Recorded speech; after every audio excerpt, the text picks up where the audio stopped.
Hello, everybody. I'm Dr. Jesse Jackson III. I'm the best-selling author and creator of over 25 professional development programs, one of our best-selling institutes, and I'm very excited to share it with you today and give you some insight into it. Is our post-COVID-19 Charter School Leadership Institute. It is one of the only institutes and training institutes that is designed for charter school management companies, superintendents, and school leaders. It is designed to peel back individualized strategies on how charter schools have to manage the toughest issues in education.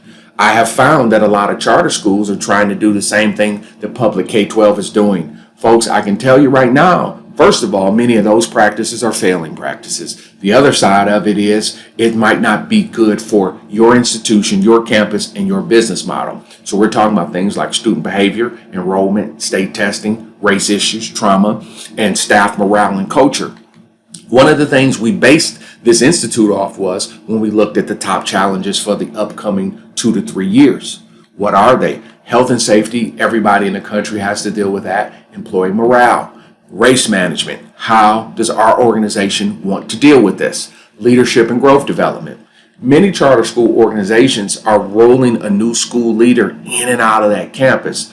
What I have found, well, I'll show you something about that later. Let's come back to that one, right? Trauma management, how are you going to manage employee retention, enrollment, student attendance, student behavior, distance learning, learning loss, which is going to be huge. That means your academic approach to your program is going to have to be totally different because now you're going to have to get results. Charter schools have to get results. And then trust issues. When I look at this list, these are things that we deal with in the institute, and these are things that we don't deal with in regular training.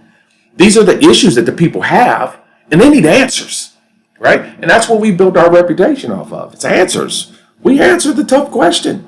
You got to know how to run the business, but then how to do what's best for the business. But one thing that really sticks out to me is this leadership, growth, and development piece, right? So if you're a charter school management company or a superintendent, this is something that is vital for you to know and retain. The charter school success system, and I know from being over 500 charter schools in my time, there's a difference. I would always say in my school success model, if you have 100% pie, I would always say the school leader in a public K-12 is 10%. Meaning, even though it impacts the other 30%, right? Which is teacher, student, and parent. All are worth 30%. But the leader is 10%. Meaning, but the 10% influences the other 3. Well, in charter, that model totally changes. When you look here at the charter school model is 100%. The dominant factor in a charter school success or failure is the school leader.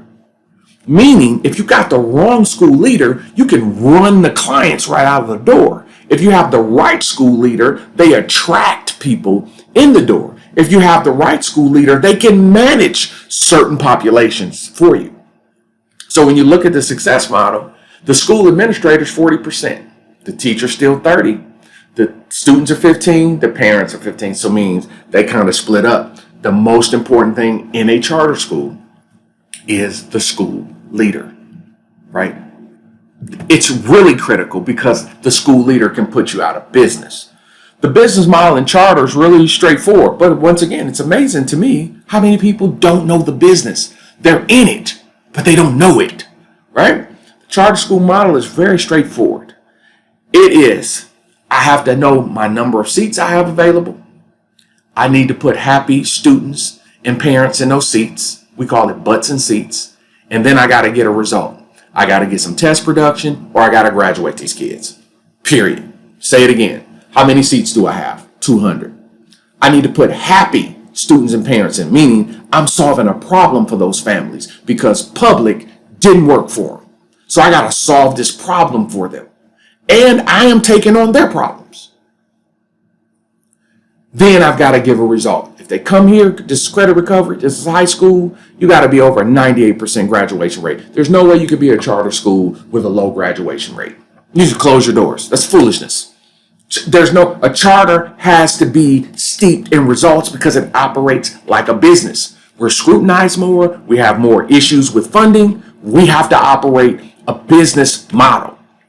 This is the business. And what does that equal? Money. When you get these three, that equals economic safety. So when you start looking at post-COVID-19, man, we got to have a different approach to this, because that same idea that you took into COVID is not going to be able to hunt anymore. All schools are for-profit businesses. The charter school is going to bear the brunt of that COVID, that process, the things we lost, people disappearing. I seen 8 charter schools close in COVID. They just said, we just tapped out. We was behind anyway. We just tapped out, got out of here. Don't let that be you. Don't let you go out like that. So here's the deal.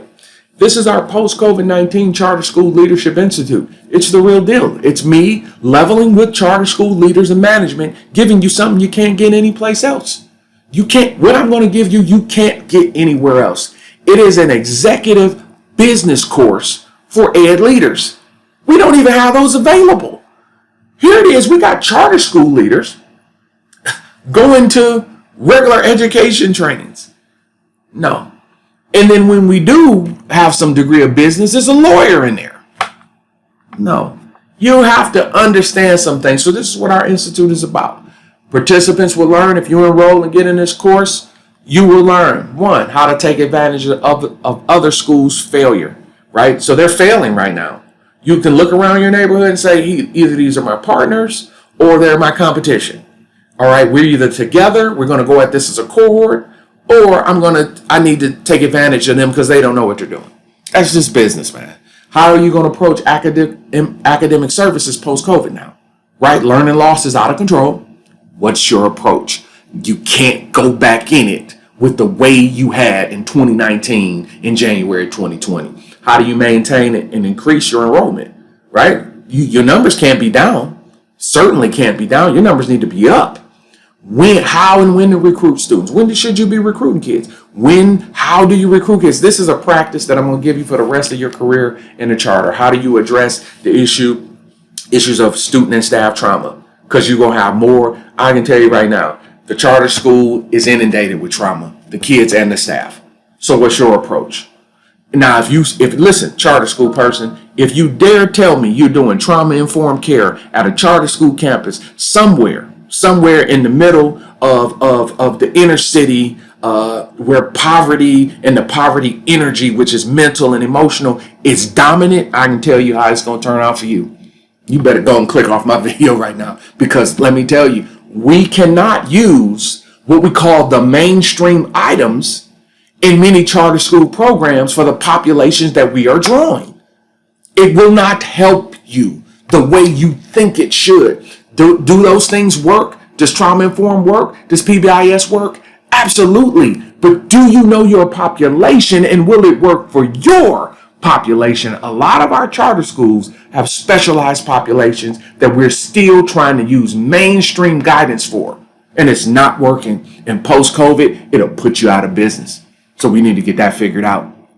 How do you address negative student behavior? What are your behavior policies moving forward? Right? But what are we doing to flush out toxic student behavior? What are we doing?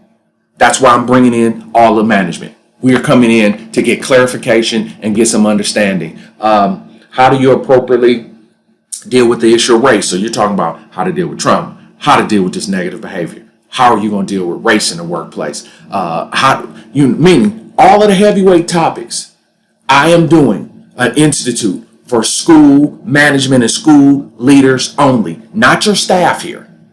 I'm talking to the bosses, so the bosses can get the understanding and knowledge they need to be ready to create training programs for the staff. Right now, most of the time when a school leader goes to training, they're going to training with their staff. No, and then when they go to a training, they're going to a network meeting where somebody's reading off slides. We need real training so we can continue our growth and development process. Most school leaders don't grow. Their skills are going in decline. A charter school management company is duty bound to bring all of its central office to the table, all of its principals to the table, to discuss the heavyweight topics and not do it on a campus by campus basis. We need a philosophy as an organization. We're running a corporation, a business, not a human service agency. That's what this institute is. How do we build a profitable brand? How do we manage toxic staff members in this crisis and over the next couple of years? You can't have toxic people on your staff anymore. All charter schools typically had somebody toxic in there who had no business working there, and we would let that person stay and funk up that particular side of the building. Not anymore. So what are you going to do? How to improve your customer service practices, how to improve your business practices, and how to make parents happy and let them be good marketers for you. If I solve problems for parents, I make them marketers for me. I had one of my charter schools said, with one family, they've had 8 kids graduate from that one family, and that's by making that mother a loyal customer and marketer for them. This is an online course, and we are including 3 of our best-selling books, the Don't Kick 'Em Out book about student behavior. It's been a classic for us, been well received. Over 50,000 people have read that. And our Closing the Race Gap, which talks about very detailedly how to address the issue of race in a school setting in a professional manner, and Closing the Trauma Gap, helping the teachers to identify what trauma looks like in themselves and in the students. There's a right way to deal with trauma and a wrong way. And these books we're giving you to continue your learning. The way we decided to do the Institute, it is a 2-part course. I'm doing 2 live dates that you can log on and watch it live, but the course will be available on demand for the next 2 weeks. So if you can't get in there on the live dates, you will be able to go back and to watch it and to take notes. All questions will be answered. Any question you have that you asked or you submit, you're going to get an answer to your questions. That's what we're there to do, to bring clarity. And I don't do opinions. We're running business here, right? And so when you're in business, you need accurate, precise information. I like to always say, lawyers don't give opinions. Lawyers have to know what's going on. So when you work with an expert on a topic or matter, we need some expertise. We don't need opinions. Opinions will get you put out of business. And then the thing that we're doing for bonus, as a bonus to you, we are including a one-on-one session. We're calling it Next Steps for Your Campus. 20 minutes. You can call or we can set it up by Zoom that can help you. I'm going to give you individual guidance on what to do going next. So if you're saying, like, hey, what do we do moving forward? What do you think is best for our campus? You get to get that one-on-one with me. That is included in the tuition in this institute. Folks, this is something, if you know this is something you need, if you're a charter school leader, and I would like to talk right now to all charter school management companies, networks, individual schools, or cohorts. Going into these next years of business are going to be very critical. If you had a really rough time during COVID and you just struggled to keep the doors open, this is the type of institute for you to help you to build that business capacity so you can have a vision of where you want to go for the future, making changes, what we call proactive changes versus reactive changes. If these are the issues that you heard me describe, if you know these are things that you are dealing with, please enroll in this course today. The money you spend on this course will come back to you. The return on investment will at least be times 50 in value to you. The value of this will be unspeakable, and that's why we're doing the course. I knew that I had to individually create opportunities to help people, and that's what I'm doing. I'm based on what I have seen and where people are failing. All the content here is based on that, and it'll help you improve your business practices and improve your charter school practices and make yourself strong for the time to come. You can log on to our website. That's either at www.thebestmancompany.com to register, or at planetseedmedia.com and register for this link. It's a very limited thing, so we can only let a certain amount of people in because of the bonus of the one-on-ones. So that means you need to move fast, get in there. I'm looking forward to working with you soon. I will see you in class. Be well, my friend.